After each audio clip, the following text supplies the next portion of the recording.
What up mga bossing? Ito na kaya yung hinihintay nating lahat at kinasasabikan? New High and Low Movie. Ang title po is High and Low New World. Sa totoo lang matagal ko nang alamang tungkol dito pero may napanood kasi akong interview na wala pa daw kasiguraduhan. Tapos sakto naman walang nilalabas yung official site. That's why hindi ko siya binalita sa inyo kasi baka umasa tayo, umasa ako syempre. Nung una kasi, ang sinasabi lang nila tungkol dito is stage play. So, ibig sabihin hindi siya movie. Parang teatro lang siya, actually teatro pala. Pero ngayon, naglabas sila ng special trailer, mukhang movie naman siya. At nakalagay din naman movie. So, I think, ito na yon. Excited na ba kayo? Siyempre, no? Tinatanong pa ba yon? Itong High and Low New World, ito na yung bagong Koryu, which is The Mighty Warriors. At ito rin yung sinasabi ni Jesse tungkol kay Balji. Ito na yung paglabas ni Balji. At base dun sa trailer, kumpirmado na daw ito. Pero ayoko pa rin umasa. At mukhang dito na magkukonek-konekta ang lahat ng series ng High and Low. Magmula series yata to hanggang sa mga movies. Pagsasama-samahin na yata pero hindi talaga tayo sure. I hope lang nandito ang Smokey. Sana no? And even Tatsuya and Takeru. Sana. Ang sabi dito, the final battle has to begin. Ano kaya ang ibig sabihin nito? Ito na ba yung last? Medyo magulo eh. New World, tapos final battle. Pero sana no, may kasunod pa to. Kasi tangina, New World, tapos final battle. Or baka ito na ang katapusan ng Koryu. Sana, yun na lang. 2027 ang release nito kasabay ng High and Low Thailand. Hindi ko alam kung parehong month pero pareho silang next year.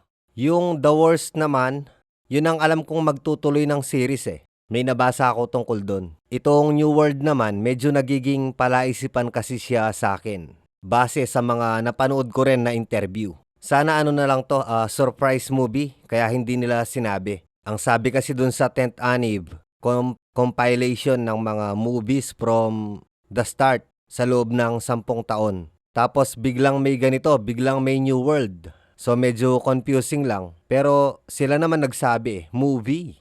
So movie siya, sana. At may pinakita na silang scene. Si Fujio at Tsukasa dito nakamotor na. Pero walang pinakitang Murayama dito at saka Smokey and Norihisa and White Rascals. Wala yung iba, walang pinakitang iba. Pero ano pa lang naman to, special trailer pa lang naman, hindi pa ito yung kabuuan. Sa ngayon, hindi pa natin alam kung ano ang aasahan natin. Kung wala yung mga idol natin, wag tayong malulungkot. Kung sakaling movie nga ito at hindi siya paggunita lang sa loob ng 10 taon na may kasamang skits, thankful pa rin tayo dahil may bagong high and low movie.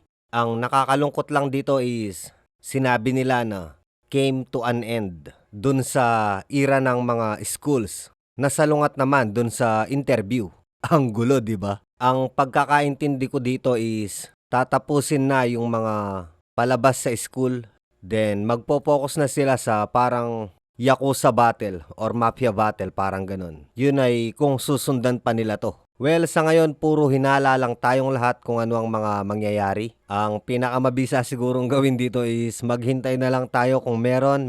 Kung wala, wala. Okay? Yun lang, binalitaan ko lang kayo and sinabi lang yung mga pagkakaintindi ko base sa mga nabasa ko, napanood at itong last na nilabas nila. So, ayun, kita-kits na lang kapag nilabas na to. Bye-bye!